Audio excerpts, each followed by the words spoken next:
We have our first ever Rosie's awards today. Right off the cuff. We'll get into the awards today. I think we have 17 of them to hand out. So pretty big day for us, but So this is there's a just lot going on. this is just based off of everything that's happened over the course of the last season, and that Yep. is on the field and off the field and on social media. Yep.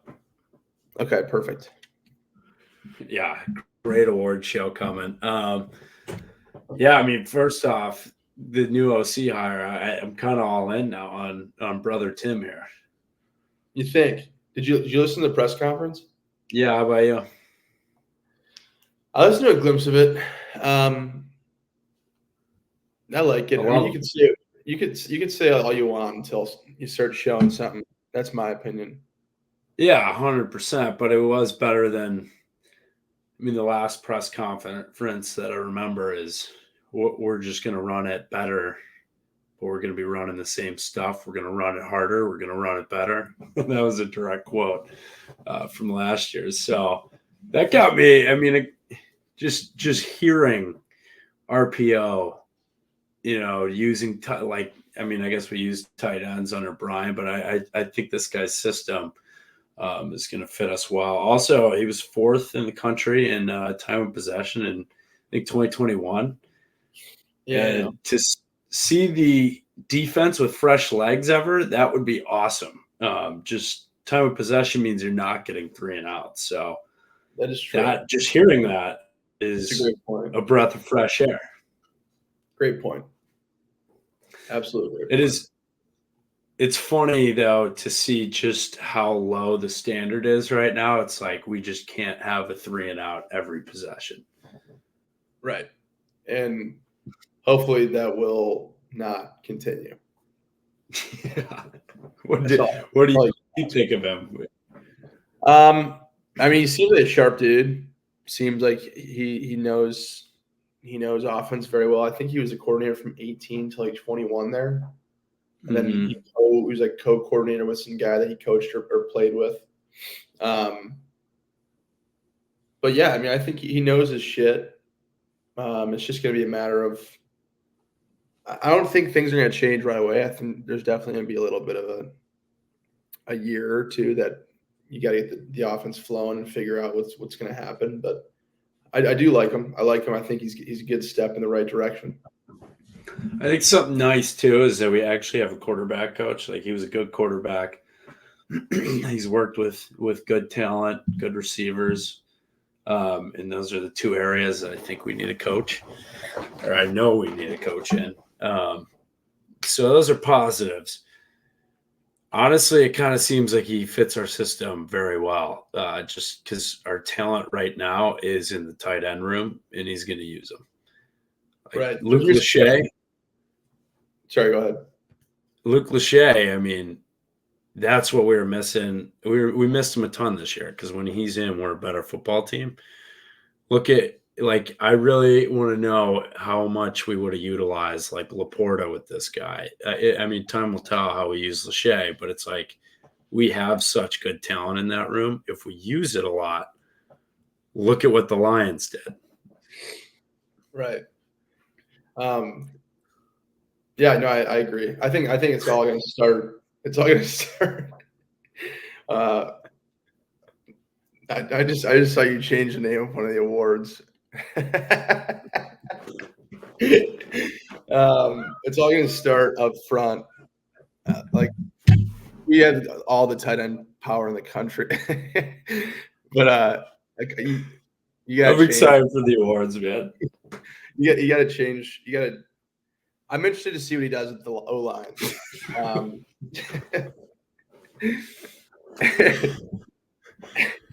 It'll be. Sorry, I'm a little stuffy today. It's turning spring. What's his name? Who's Phil? What's the freaking beaver? The Pawtucky or Fox-Tucky? I don't know. Yeah, what's his name? What's he? Groundhog. Beaver. The groundhog. He didn't see his shadow, right? It was like 45 degrees today. I It felt know. like summer. So spring is on its way. That's why I'm a little stuffy. Sorry. But I think he does need to. I think it all starts with the line. Like he's talking about running and all that stuff, and like it all starts up front. But like you gotta. I want to see how fast he can develop the O line, or either bring people in who can get some competition in there. Yeah, it'll be fun. I mean, the bar is super low. Just win a ball game, score some points. It's simple. Make the playoff. I think we have such an easy schedule this year. I was going through it that Ohio State's the only one I genuinely know will lose. I mean, let's be honest. I don't think there's a single schedule that'll be as easy as this past year. It's pretty darn close. It's like the same schedule. Washington just lost everyone, including their coaches. They're on the schedule, and that was supposed to be like our other tough game. That's at home. They just got completely gutted, and they got to figure out Big Ten football. I think Oregon's going to be good, but we don't play them. That is good. Thank God. Michigan has good players. We don't play them. Penn State, we don't play them. So then it's just the Big Ten West, the bad part of the Big Ten East, and then. I mean, do you think Penn State's in a downfall right now, like a down spiral?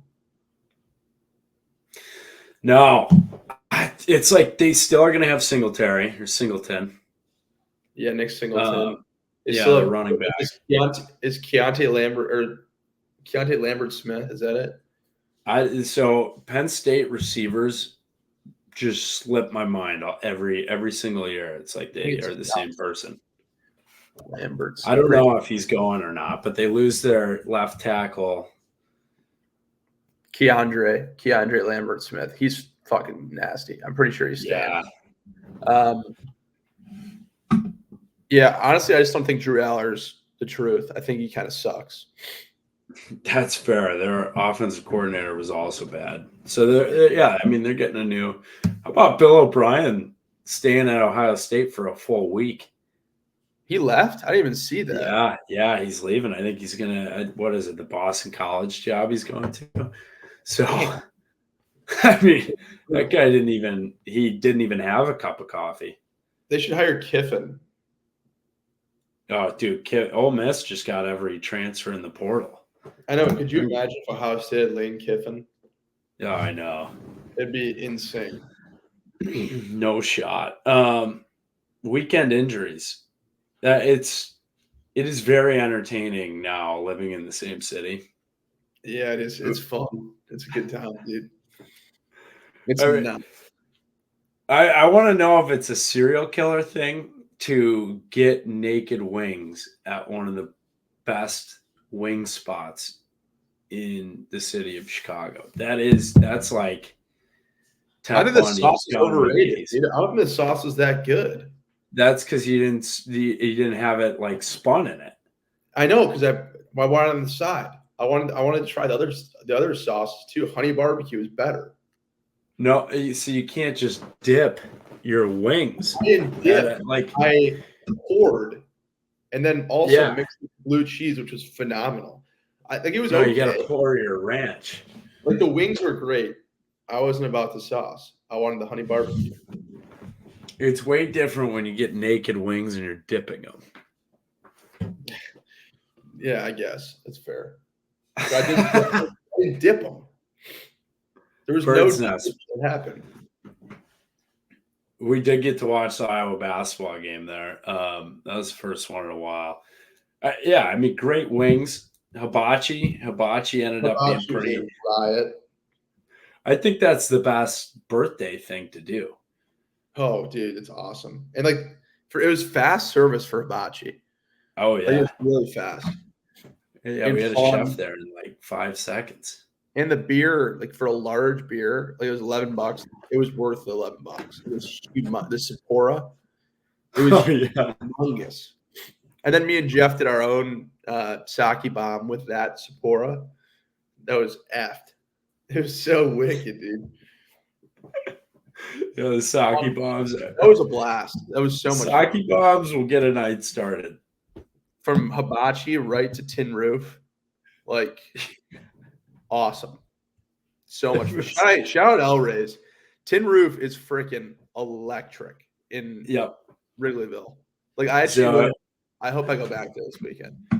Tin Roof's an Iowa bar I feel like it's in every city that we hear of now. Yeah, it's The owner of Elrays. It's a He went to great Iowa. concept. Great concept with the live music and then the club in the back. Oh, it's the best. It's the best. Yeah, Yeah, couple injuries. Official elbow break by one of the crew. Official elbow break that is. It's clear. It's confirmed. Oh yeah, He broke it. Yeah, broke his elbow, sprained ankle. We had another guy, sprained hand, almost broken. X-rays came back that it's not broken after the Iowa State half-court shot that was taken off the board. Is that TV? Yeah. Yep. So I mean, it was an eventful Saturday weekend, and it all starts with hibachi. Just a little bit of sake will do that to a man. I will say that at when we got there at 10 o'clock, I hit a wall where the sake was this is not good. I'm like, I'm fully convinced now that we're getting older when we go to the bars. You look at your phone when you get there and you're like, all right, there's no way I'm going to make it till midnight. If you do make it to midnight, there's just no going back. You're probably going to be up till 2 or 3. There's no point in giving up at midnight. Yep. You're either before, it's either you're hitting. Make a decision at 11:45.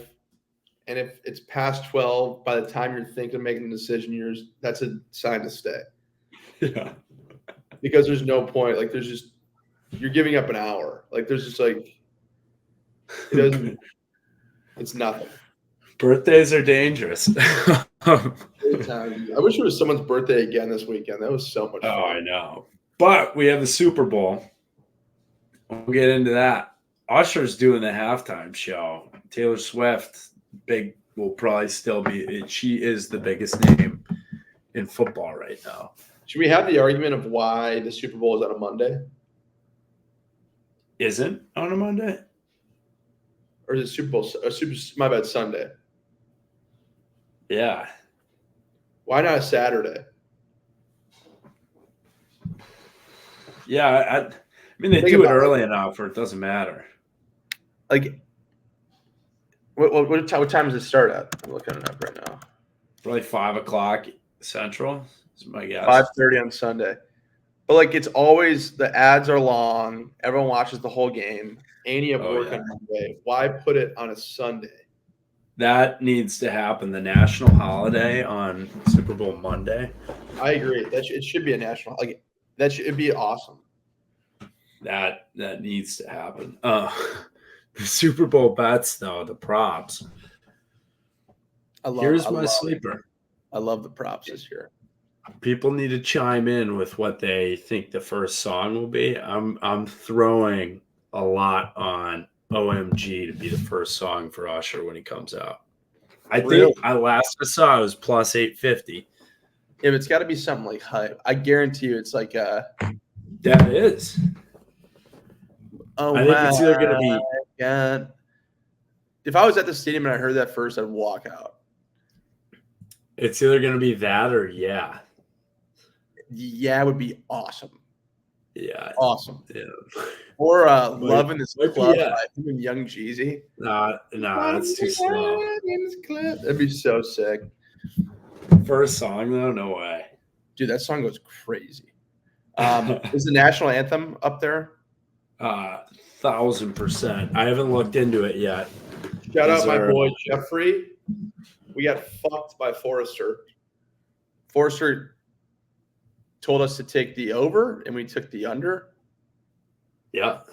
And it definitely hit, and he lied to us.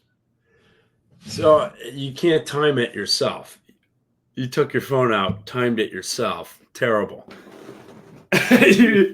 Fucking spot on. You had the user error. You trust the people. We're getting squares going. First time hearing of a high stake squares. Interesting. I bought a high stakes square. If you win the full game, so either after the fourth quarter or if it goes to overtime, the winner of that square, 100K. Holy shnikes. It's a high stakes square. Pretty nuts. Yeah, so we're gonna see what happens there, man. Maybe. Who is singing the national anthem? Oh man, they should universally have Chris Stapleton. Yeah. Please don't tell me it's Reba McEntire. It is Reba. Wow. I wonder if she is known for singing along. Yeah, they always try and get you. They always say how they're practicing, and it's usually the opposite. I know. Well, last year they said that she sings it really short, so we all thought she was going to go long, and she went short and then went long on the last note, and we almost had it. It was insane. That was the most adrenaline I've felt in a while for 10 seconds. Like, holy shit, it's going to hit. It was insane. It's the best. Gatorade color always pops up. It's probably going to be blue. Blue, heads or tails, coin flip. Is it a touchback, first kickoff? Yeah, it's always no. I think it's like yeah. Or yeah, it's always a touchback because they put the ball in the Hall of Fame. Right. Unless you got Devin Hester back there. Oh yeah, true. But yeah, Super Bowl Sunday, that'll be fun. I'm taking Kittle. Give me the Niners. I'm with you. I'm taking Purdy. I'll say it. I like Purdy this game. He's a good guy. I hate the Chiefs. Yeah, they don't have any Hawkeyes, and they have just the least likable people in the NFL right now. Ever. So yeah, probably ever. But also, I'd like to see Kittle just go nuts with the Super Bowl trophy in his hands. I think the Niners are going to pull it off. How about the Pro Bowl? You see that? What? All right. Friday when we were at the bar, we turned around and Lindy's just chucking stuff at the wall. Oh yeah, that was awesome. I actually asked Lindy because we were supposed to get. I think Werfs is coming on soon. I asked if Lindy would do it with Werfs, and he said no. He literally just said no. So I gotta try and get him on. We gotta try and get those two on at the same time. Would be awesome. That would be electric. But yeah, I don't even know where we're going with this right now. What else we got? Hey, you know what? Let's hop in. This is an award show. Bro. Wait, what are we doing for this? What are we doing for the Super Bowl? I always host a Super Bowl. Okay, cool. All right, award show. Does that mean we're not going out Saturday? No, we'll go out Saturday. Okay. All right. Let's get this thing going. Super Bowl party at my place if anyone wants to come. Any listeners? Anyways. That address is 2179 Beeswax. None of it. If anyone wants a square too, just DM me on Twitter, I guess. But all right, let's kick it off. The first ever Rosies brought to you by Elrays. A lot of good moments to share. We just want to put this out there. These aren't that serious, so don't get too fired up if you're caught in the crossfires here. You might get roasted a little. That's okay. All right. We find it funny. Coop, I think we just kind of switch off here. That's fine. We go back and forth. Yeah, you can take the first one. All right. Let's start out with hot take of the year. This comes from a plethora. We have four nominees for this award. Let's just start it off. First one goes to Hannah Stolke's father. He tweeted this. About 2 hours after Cade McNamara tore his ACL, he said, I wish Cade no ill will, although he did embarrass our beloved Hawkeyes a couple of years ago wearing the maize. F Michigan. I'm fine with him on the sidelines moving forward. You know what? I mean, hot take. Hot take. He beat us in a Big Ten championship in 21. So tearing his ACL is cool. I think that's a hot take. That's good. You know, that's a good take to get out there. Yep, that's a hot take. It's good. That is number one. We have 4 options for this one. So number 2, Cade going on a podcast saying he loves hearing our offense sucks because we won't. Which historically, as people have gone on podcasts and said we will not, the next year is never proven to be good. So hopefully that is not a curse. Hopefully that is reversed this next year. But we will take that as a hot take for now. That was a hot take. Actually, we'll read the stat off after this one. Number 3, Ben Stevens, Iowa will be a top 20 scoring team next year. So Cade and Ben Stevens, we finished dead last in the Division One FBS, dead last in offense. So, 2 hot takes. I'm glad they went for it. Yeah, dead last. And last but not least, Chris Hassel coming out and saying that Caden Proctor coming to Iowa will hurt his draft stock. Honestly, out of the 3, I think that one is the furthest from hot take, just because he is coming from Bama, but he also is probably our best lineman we have right now. So I don't think it hurt his draft stock at all. So Chris, Hassel, hot take. And Hassel just goes for collect, so he doesn't mean it. Well, man, the winner for the hottest take of the year, we're going to go with Ben Stevens. Iowa will be a top 20 scoring team next year, and we finished dead last out of 133 teams. We do love Ben Stevens. We love the optimism out of that, though. We love the optimism of Ben Stevens. I respect. I'm sure we said the same thing at one point, so I like no harm. Yeah. Hannah Stokey's dad's tweet is just pure gold. That is. I mean, I could say it's awesome, but it's nuts. It's fun. It's just genuinely funny. All right. I am fine with him on the sidelines moving forward. That's more ACL. Number 2.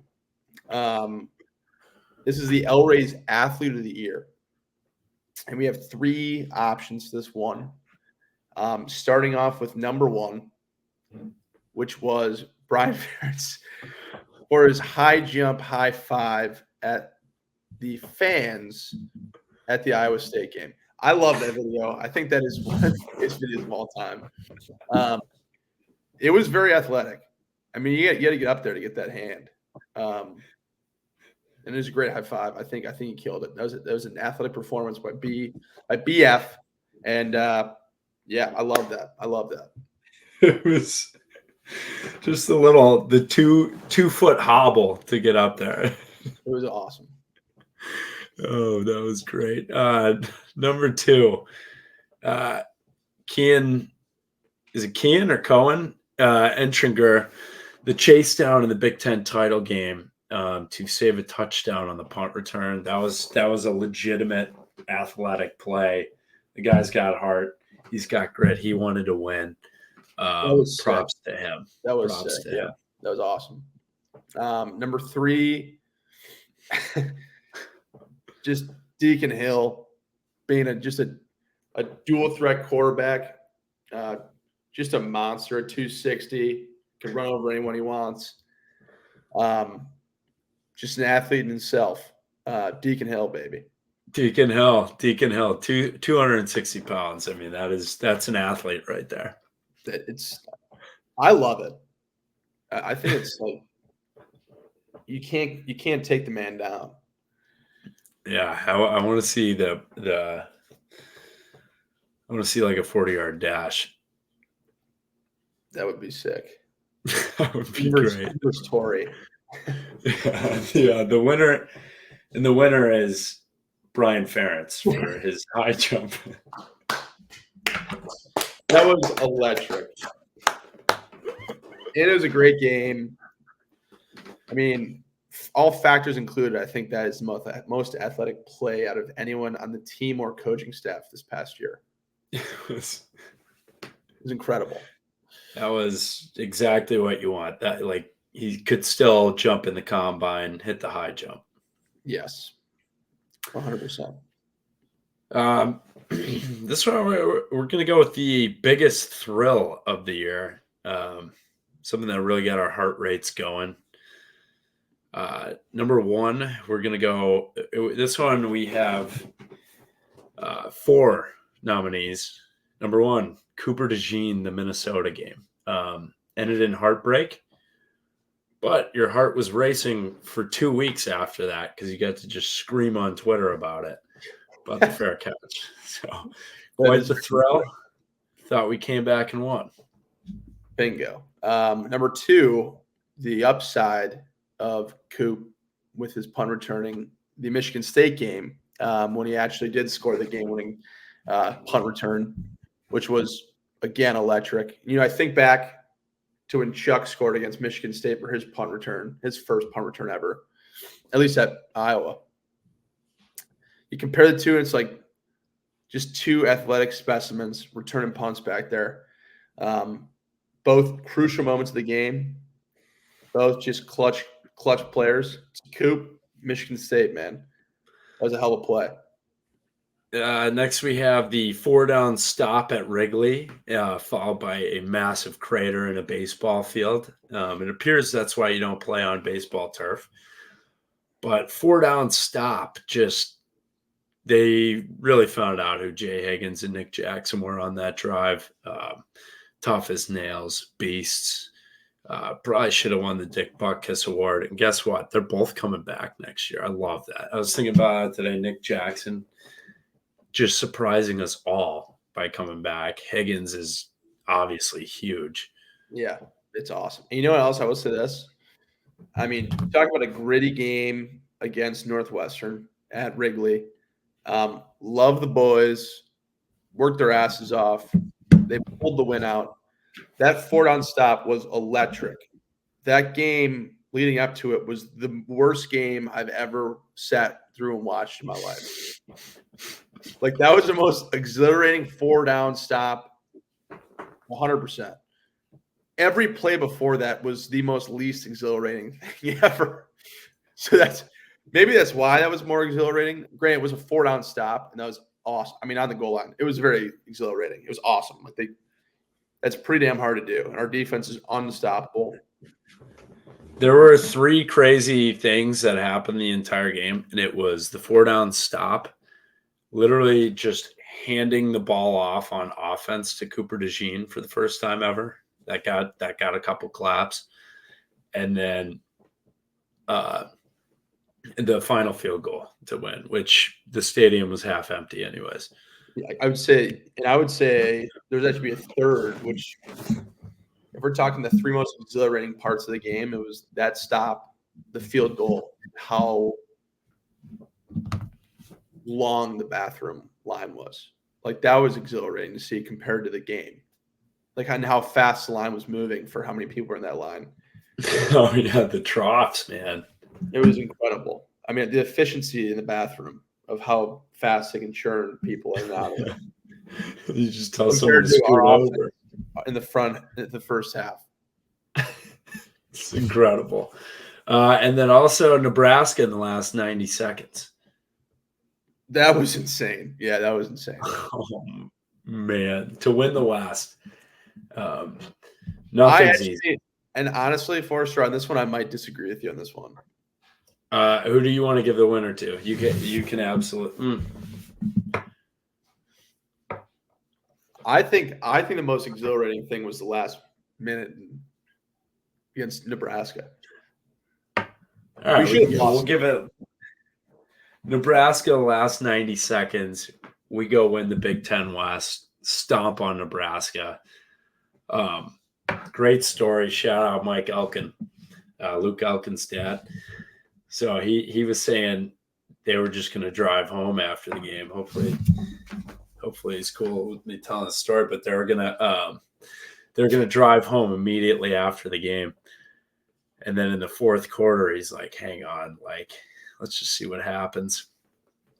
And immediately after, they snap it, kick the field goal. It's good. He's calling the hotel, and he's like, "We're booking another night. We're staying." All the parents just stayed another night, celebrated in Lincoln. That's actually so fun. Like that's exhilarating. That's the camaraderie of Hawkeye football right there. Yes. And I will say runner-up, DeJean, MSU, punt return. Yeah, I would like being in Kinnick for that would have been the best. I would have loved to see Kinnick for that Minnesota game, like when they called it back. A riot. I would have loved to have been there for the 4-down stop. Oh wait, we were there, and it was. I don't know why I'm shitting on that game so hard. It was fun. All right, you can take this one. All right. Yeah, this is food junkie of the year. So, high caloric intake, loves food, probably could introduce you to some good restaurants around town. I don't know, Joseph's Steakhouse, Chop House, Shorts Burger, you name it. We have only two nominees here. Jennings Dunker. His story, he eats 10,000 calories on game day. And it was about 3,000 during the game, whether it was protein shakes, Gatorade, fruit snacks on the sideline. That is an impressive feature right there. Do you want to name the second one, or are you staying far away? No, you can go. All right. And the second one, again, an athlete, total athlete, Deacon Hill being a 260-pound quarterback. I'll say, he's an athlete, probably could introduce you to a good brunch menu. Maybe an all-you-can-eat buffet. Seems like a great guy. Loves food. I would love to grab a meal with him. That is impressive to be a quarterback and still be 260 pounds. So, you know what? Let's give it up. We'll go Jennings Dunker, 10,000 calories on game day. Excellent contestants for that. Actually insane. Like the fact that he can eat that much. I don't know how he doesn't throw up. Speaking of Deacon Hill, we need to get him on the pod. I would actually love to talk to Deke. Oh, that'd be awesome. I think he'd be cool to talk to. I've heard he seems like a great guy. Yeah, I've heard Tori said he's awesome. You know what? Let's go this summer. Let's go sit down, we'll grab a meal, and we'll just interview him. We'll golf him. Oh, yeah, we need to go. Or we'll go to TCB. Or is it PCB? TCB? TCB. Yeah, I like your cool idea. And then we go to Joe's Rooftop. Ooh. Yeah. Oh, man, that's a great lineup. That fires me up. Joe's Rooftop, greatest bar. Joe's Rooftop during the day, greatest bar there is in Iowa City. Okay. Iowan of the year. So we have 3 options for this. Number 1, Caden Proctor coming home. Huge gain for the Hawkeyes. I'm sure it was an easy decision for him to transfer to Iowa. It's his home. It's a great offensive lineman school, and he's back. So he is officially now an Iowan again. I think the funniest part of the transfer back was reintroducing the old message board and tweets of when he committed to Alabama. Everyone was just ruthless. Yeah, dude. But it doesn't matter. Home is where the heart is. Caden Proctor, welcome home. Someone can get absolutely shit on in the message boards and then come back the next year and it's like nothing happened. It's like I love you. Please be my best friend. It's like it's his first time committing again. Yeah.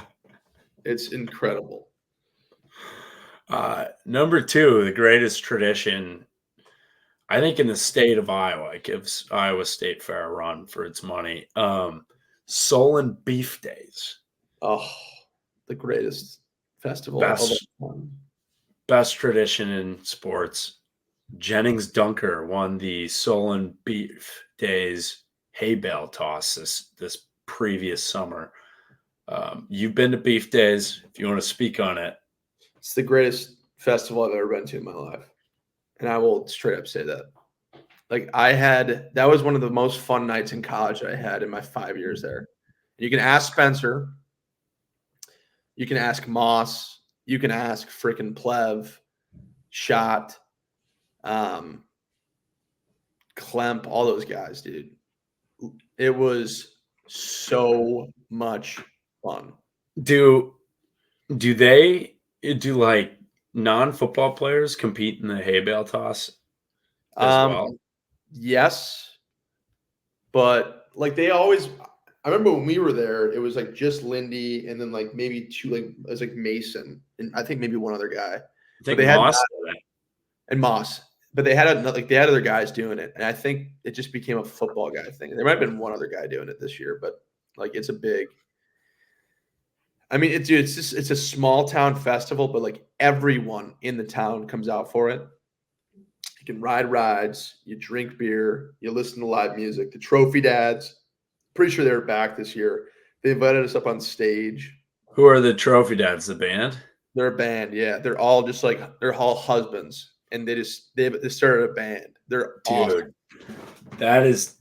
That is guys being dudes right there, dude. And like they brought because they heard we were all players, and they brought us all up on stage and they were singing songs, and we were like up there drinking beer with them. And then I don't know if we went out that night, but like it was unbelievable. Solon Beef Days. If you live in Iowa and you haven't been, or you're visiting Iowa and you're close to it, or go to school there, it's worth the trip. 100%. You know what we should do is find the strongest guy who's not a football player and not like never played for Iowa, nothing. See if they can compete this year. Give a football player a run for their money. We should go to Solon Beef Days this year. I mean, I would go, but the problem is like the guys who win it are farm kids because they've tossed hay their whole life. Correct. Then you get a combo of farm kids that are college football players. No one's beating that. Like there's no unless you get an NFL guy that's a farm kid. Yeah, that's pretty tough. The only person who probably would come back and beat Jennings would be like Wirfs or Lindy. Most likely Lindy, because Lindy's great. I mean, they're both insanely strong, but it would be crazy. Wirfs could probably chuck that thing 100 feet in the air. That's must-see TV. Wirfs could probably jump over the bar that Jennings threw the hay bale over.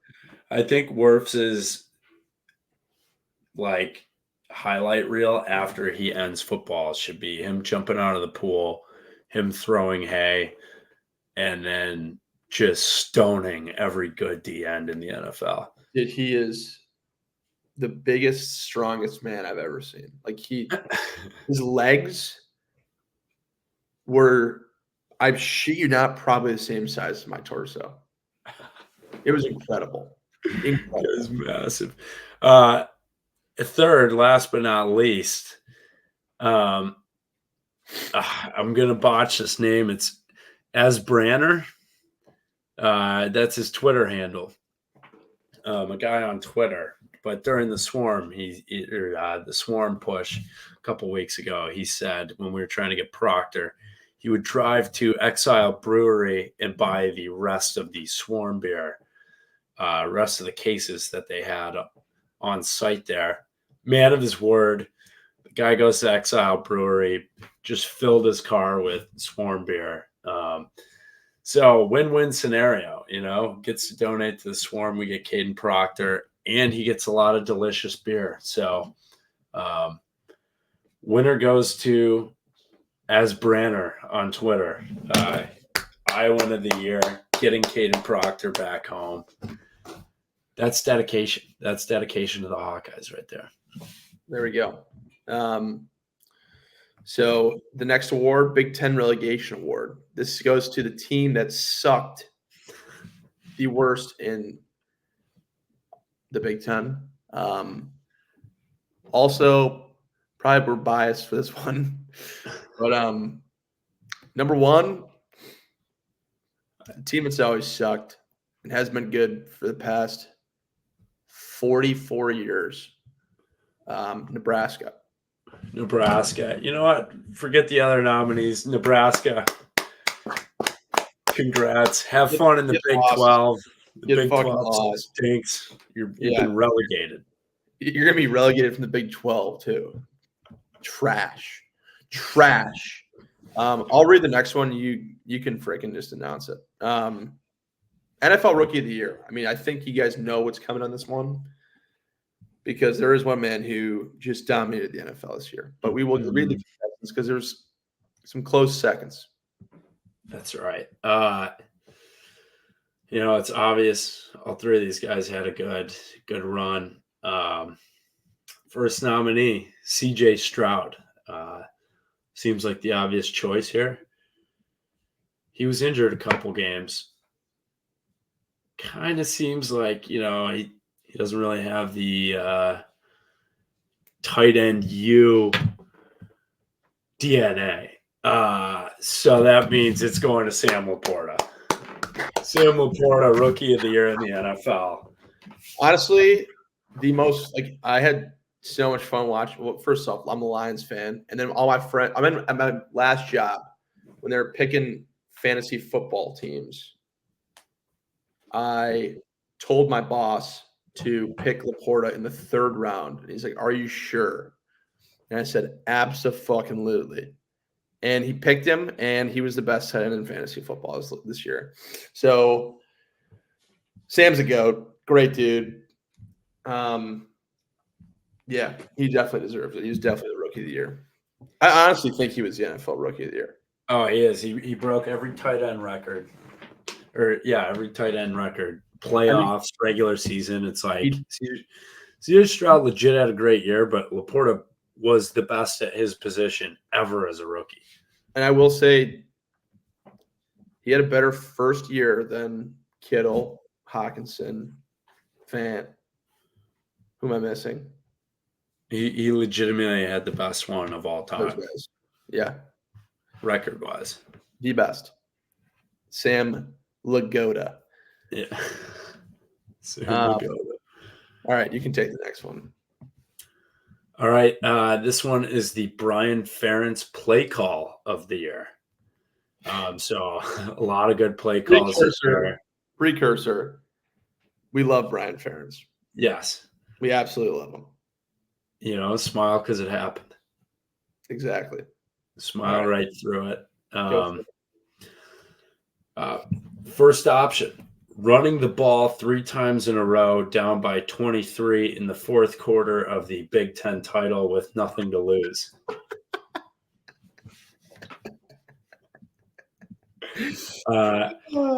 Shockingly enough to say, we scored 0 points in that game.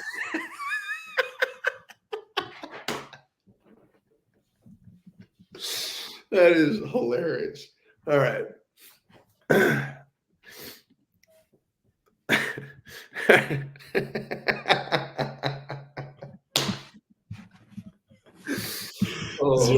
Zero points. We ran it again. Number 2, a screen pass to a lineman that we still ended up not completing. It was good little trick play. I believe it was our only trick play of the whole season. We're in the red zone. We struggled in the red zone all season. Why not throw it to a lineman? And obviously, after one trick play does not work, you don't want to run another one after that. That's right. So that was the extent of opening the playbook, as some call it.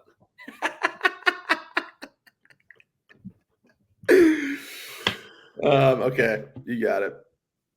Our third nominee is the second play of the year. That was probably that honestly could have gone under most thrilling because I think Most every exhilarating. for anyone who didn't see the second play of the year and thought we were winning the national title, Cade McNamara threw a beautiful ball 40 yards down the field to Seth Anderson. Touchdown. We're like, wow, that was a real passing touchdown.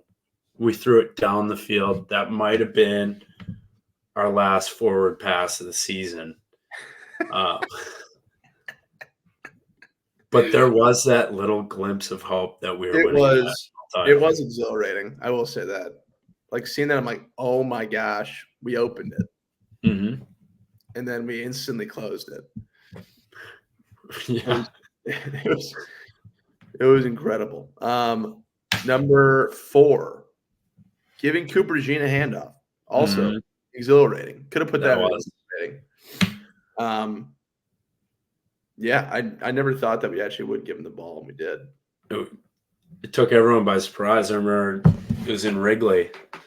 And Caleb Brown had to switch his jersey number because they're both number 3. That's right. They're like, what is going on out there? That guy doesn't have a name on the back of his jersey. Sure enough, next thing you know, Cooper DeJean's out there taking a handoff. That was great.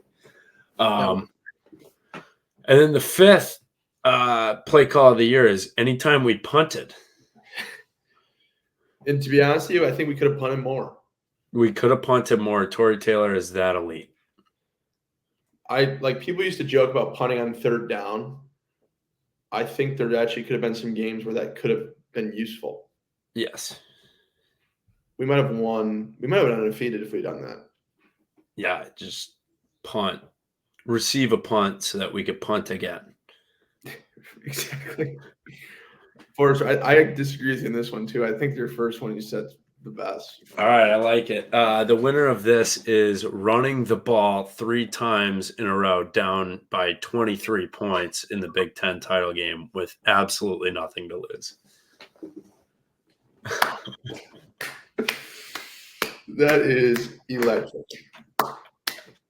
That honestly could have been exhilarating under the exhilarating category too. It was like, oh, could they get past the chain? Is it going to be a pass? No. Yeah. Nope. I think you get to throw a couple more in this next one. I feel you can add anything.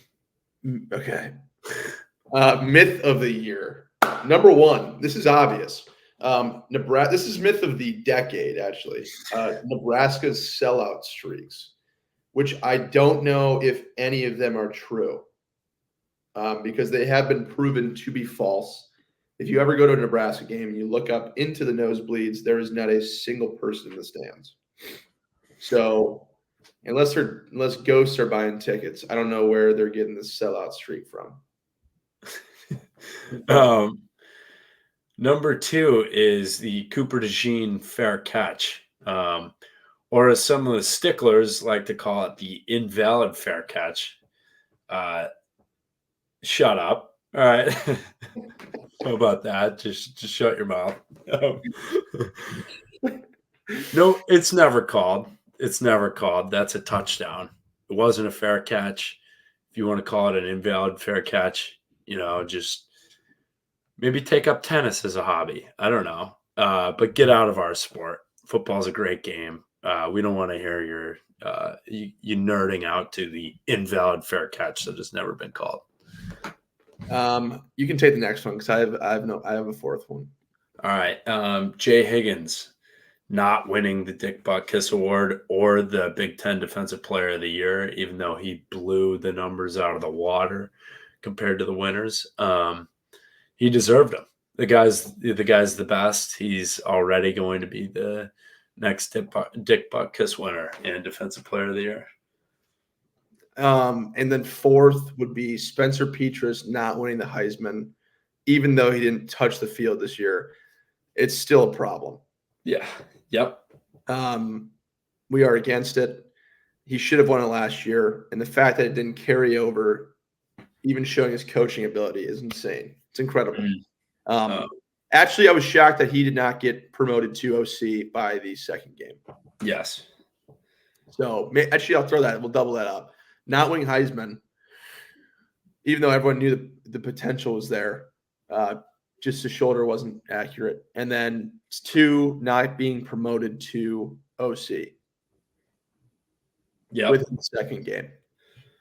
I mean, Heismans don't grow on trees, man. Especially if you can make him a coach. If we're voters, that would never happen. Yeah. Damn right. The winner is Myth of the Year, Nebraska sellout streak. Congrats to them. Somehow they still get away with it. Frauds. Some people, there's an epidemic of what people call fake news.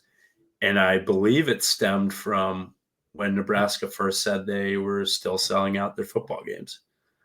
Correct. This next award, Coop, would you like to announce that one? I would love to. This is an award. I'm not going to say it's aimed at anyone because it's not. Not biased. It was a hard decision for us to decide between these 2 candidates.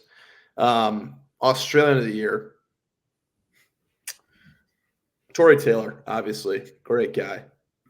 And also the guy who does the Outback Steakhouse commercials. Who does the voice. That guy does a great job. Honestly, I'll throw a third in there too. Ryan Gersonde. I don't remember. I should know this. Shit.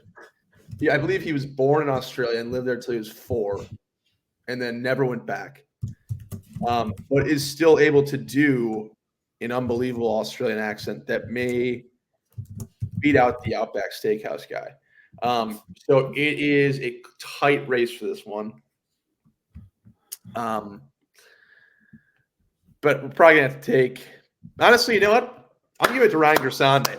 Yeah, right. Ryan Gersonde, Australian of the Year. Ryan Gersonde. Tory, you're close, man. You had it. You're close. Maybe next year, buddy. Yeah. You got the Ray guy. You're not getting this one, brother. Yeah. You are not the Australian of the Year, Tory Taylor. Yeah. All right. He might have gotten third in that one. That guy who does the Outback Steakhouse. It would have been a rock, paper, scissors for second. Yeah. You hear the words "bloomin' onion" come out of that guy's mouth, and you're going Outback. Yeah. Hell yeah. Best moment of the year. We're gonna go. Oh, first up, crater in the field at Wrigley Field. That was mentioned earlier, but it took them 4 plays in a row it just got deeper. It was incredible. The field crew did a great job. We were able to finish off the game, kick a game-winning field goal, but that was a great moment in football history. Absolutely. Sorry. Second time tonight that's being nominated. DeJean's punt return versus Michigan State, obviously electric. Got the fans up and out of their seats. Probably the most electric play on offense that we had, and it wasn't even on offense.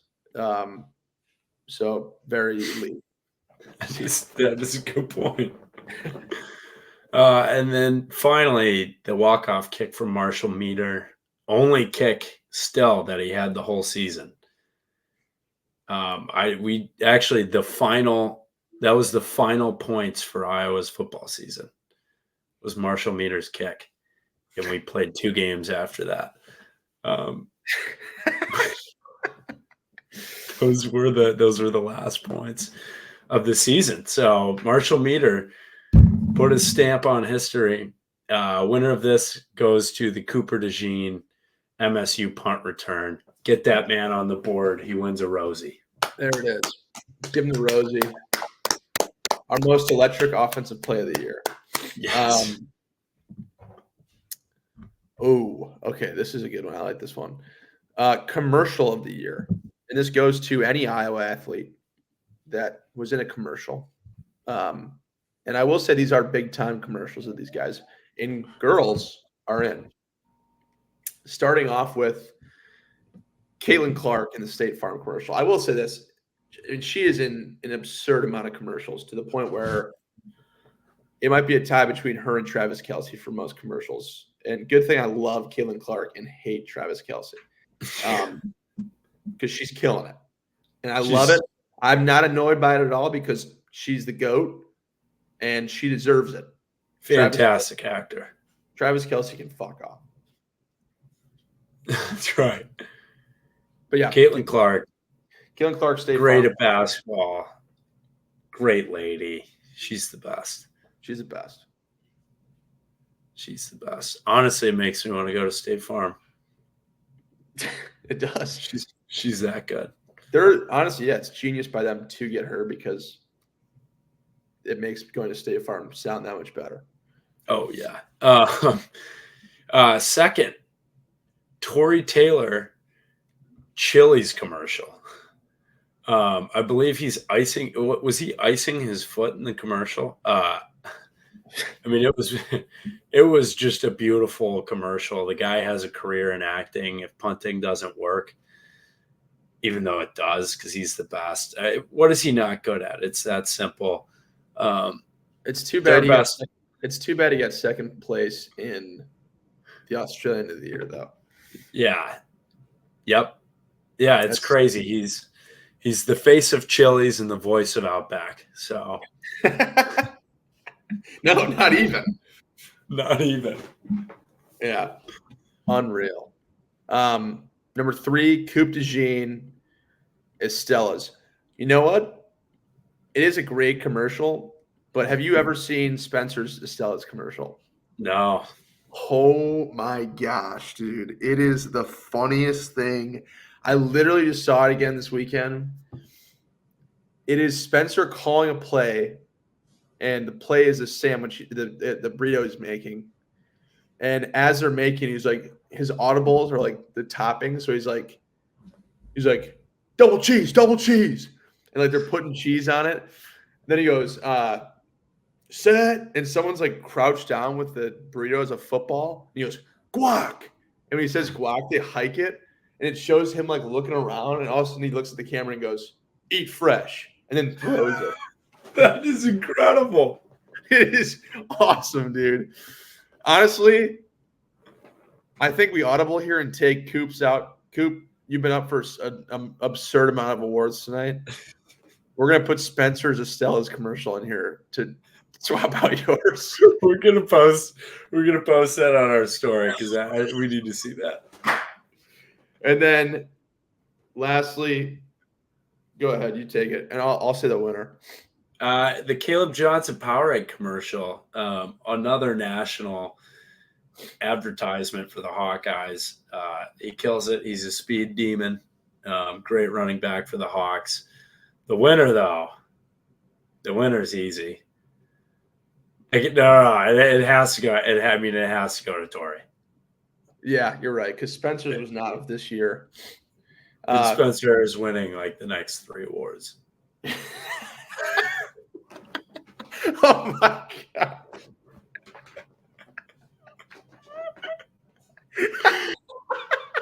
Commercial of the year, Tory Taylor Chili's. All right.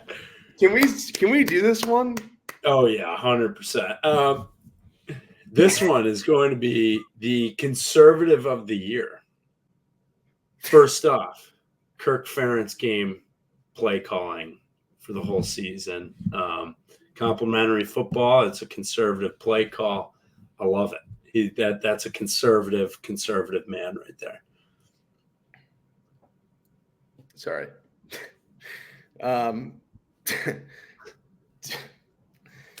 Tory Taylor going to the Trump rally. That is a very conservative play of the year. That was a conservative move. I think I'm pretty sure that's his profile picture is him and Trump. I also believe Mike Halas took the liberty to ask him 3 separate times in a press conference what he thought about the Trump rally and if he endorses it. And he's like, dude, I can't even vote in this country. You gotta watch it. Tori's like, what are you trying to do, man? Yeah, dude. They're trying to make it political. And the third is Spencer Petras playing tackle football, being from California. This comes in light of them banning tackle football for ages 7 through 12 recently, voting on that kind of close to his hometown. So, conservative of the year, Spencer Petras playing tackle football, being from California. Next, we have under of the year. Iowa. Shout out to all the fans. We saw a record-breaking year. We had basically every lowest under of all time. And that is the over-under for the Vegas odds. First was Iowa, Nebraska, 24.5. The final score was 13-10, so the under did hit. Bingo. Which is incredible. Second one was Rutgers versus Iowa, which was 27.5. And just let it be known, I'm pretty sure there's 3 games this year that we had the record for the lowest under in the history of college football. This was the second one. Iowa versus Nebraska, was that the lowest? Yep. So I believe this was the second lowest at 27.5. Mm-hmm. And we won 22-0, which I am actually shocked we put up 22, but it was, I mean, hey, let's do it. It's incredible. Pitch to shutout to save the under. The third one is the Wrigley game, Iowa versus Northwestern, 30.5 points. The final was 10-7, ended on a field goal kick by Drew Stevens and put them to bed. And the winner of this is the Rutgers versus Iowa, 27.5. We actually put up 22 points. That's incredible. And we pitched a shutout to save the under. Incredible.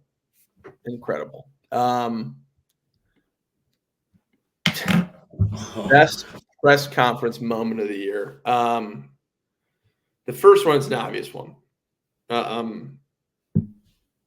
When Cade was talking about Western Michigan and how much they blitz, and he had the classic pause moment of saying, yep, they come a lot. And couldn't help but laugh. I have it right here. Hang on. And really everyone just being on the same page, because we know these guys are going to come a lot. I mean, there's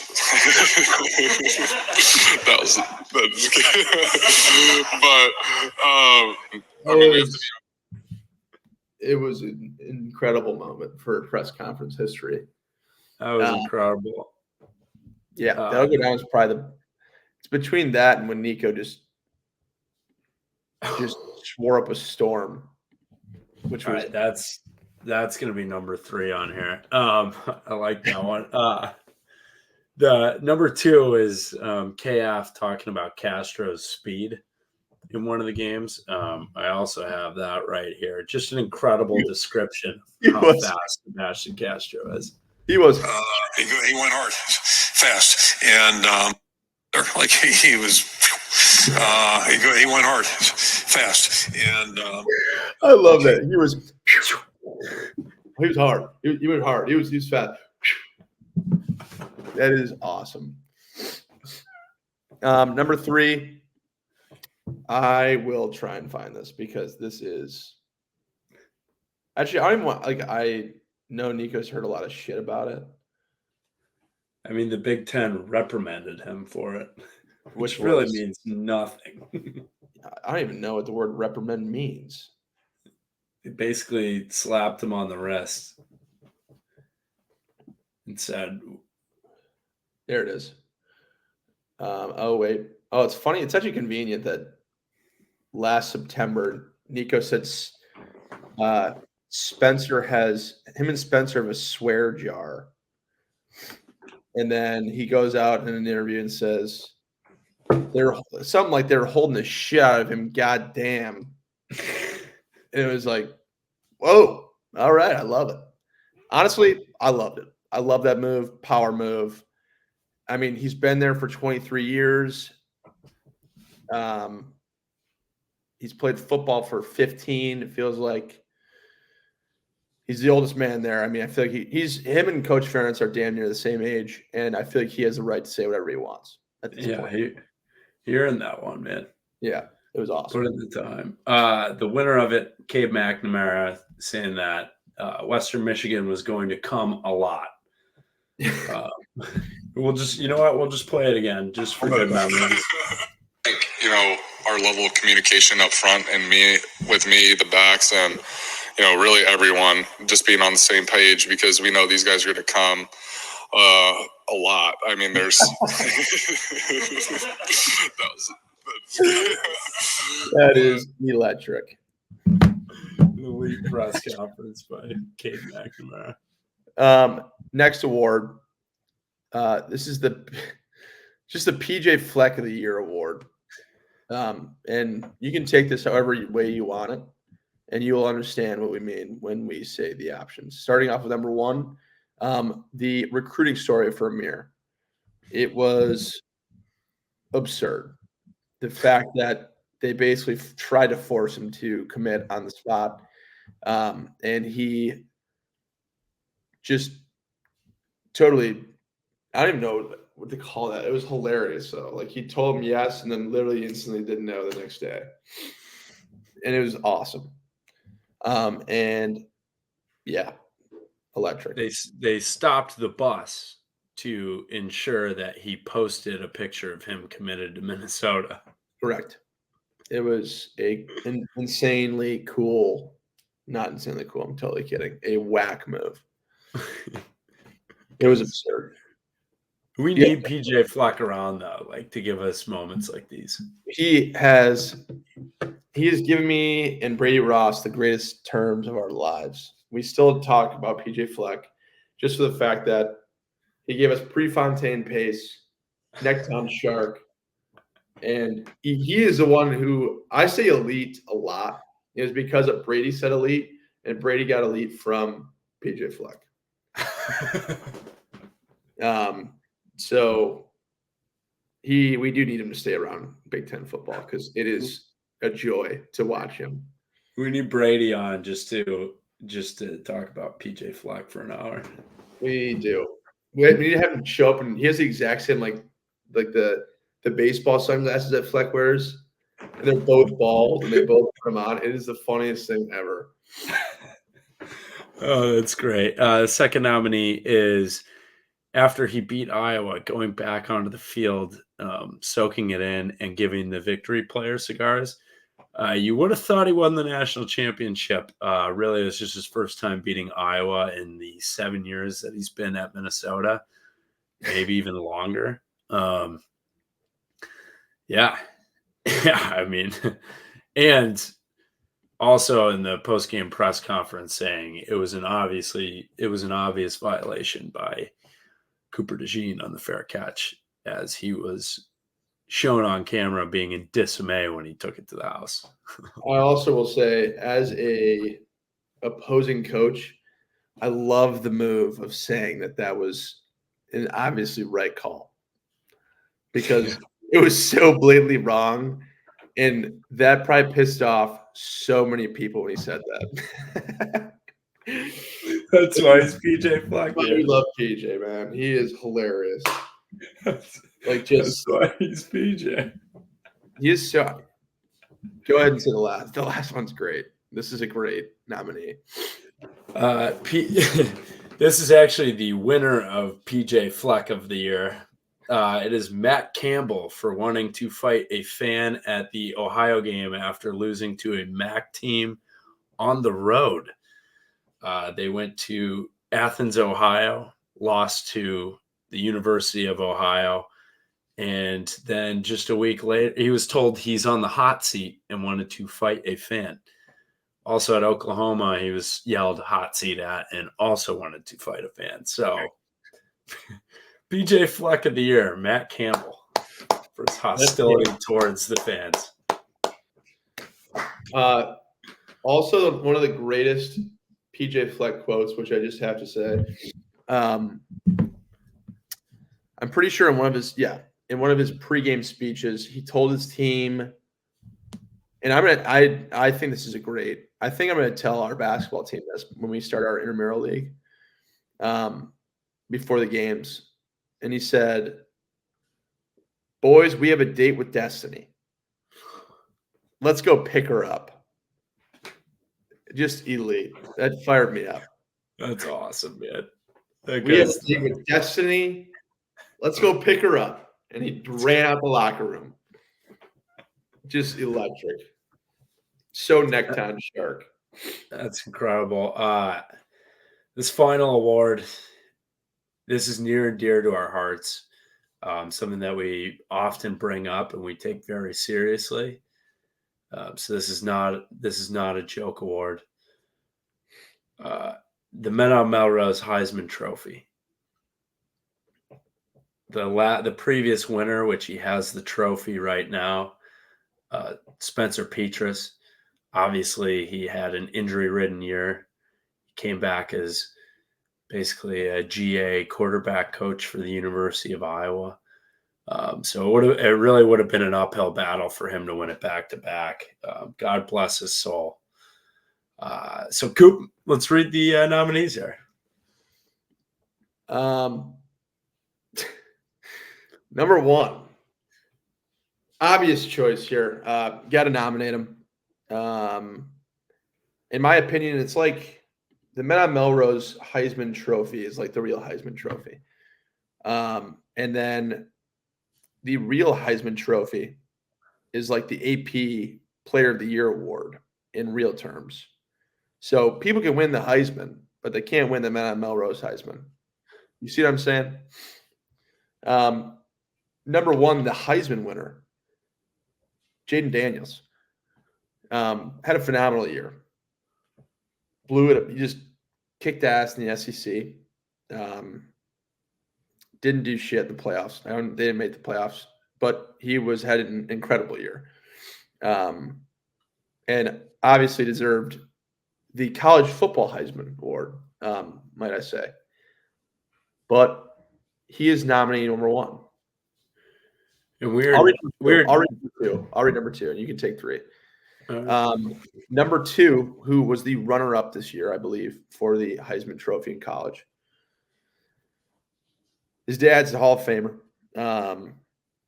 He is arguably the greatest college wide receiver that I have ever witnessed. And it has been an honor to watch him. And I do believe the Bears should trade down to pick 3 to get him in the NFL draft and not pick Caleb Williams, which they will not do, and that will be fucked. I like that. Marvin Harrison Jr. He's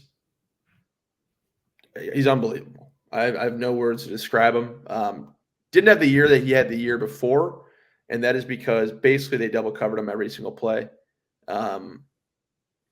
And yeah, he's incredible. But not as incredible as this third option we have. Okay. Last but not least, the winner of the Heisman Trophy, Men on Melrose, against all odds, Spencer Petras, the Heisman. And this is the first time someone has won the Men on Melrose Heisman back-to-back, which is prestigious. And only one man can do so. Some say he has the potential to win it 3 years in a row. We'll find out next year. 7 o'clock there. 3 hours behind, right? 2, so 8. Yo, what up? Tori Taylor, you are live on Melrose. We just wanted to call and let you know we had our award show tonight, and you won Best Commercial of the Year with your Chili's commercial. How does it feel? Whoa, you want to try again? Do I want to try again? Yeah, it was Applebee's.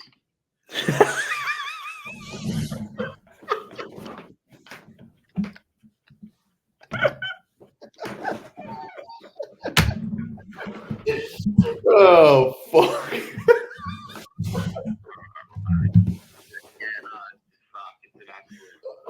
Appreciate it. Hey, absolutely. And also, you got runner-up to Australian of the Year to Ryan Gersonde. But we know that's not true. Oh, that's not what the fans said. I guess I'm just second best to everything, really. Apart from You actually almost took I was run. really second best to that too. Yep. You didn't get it right first time. Yeah, you're right. It was Applebee's. We fucked up. Yeah. Shout out Applebee's.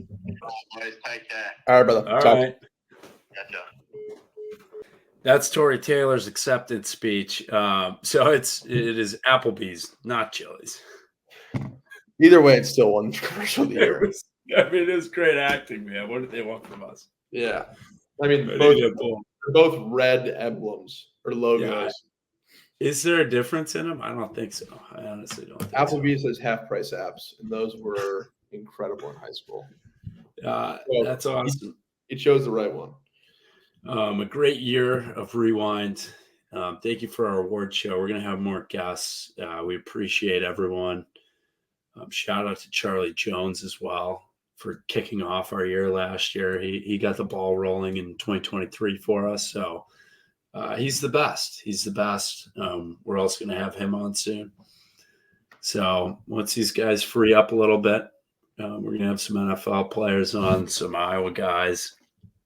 And Peters has some competition now with Lachey coming up as Heisman. So it's a big year for us. We are thankful for everyone who listens, interacts with us on Twitter, YouTube, Instagram, all the comments, texts, DMs. We love you guys. It's been a blast getting to meet you in Iowa City in the away games that we went to. You're all the best. Couldn't be more thankful for everyone we have in support. Damn right. Ditto that.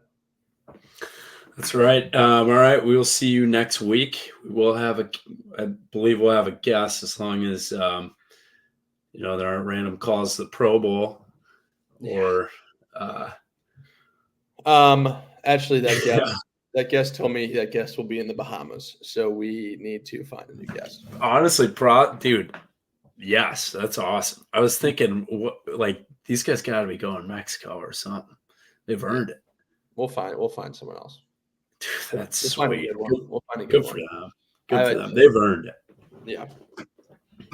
All right. That sounds good. We'll see you guys next week. See ya.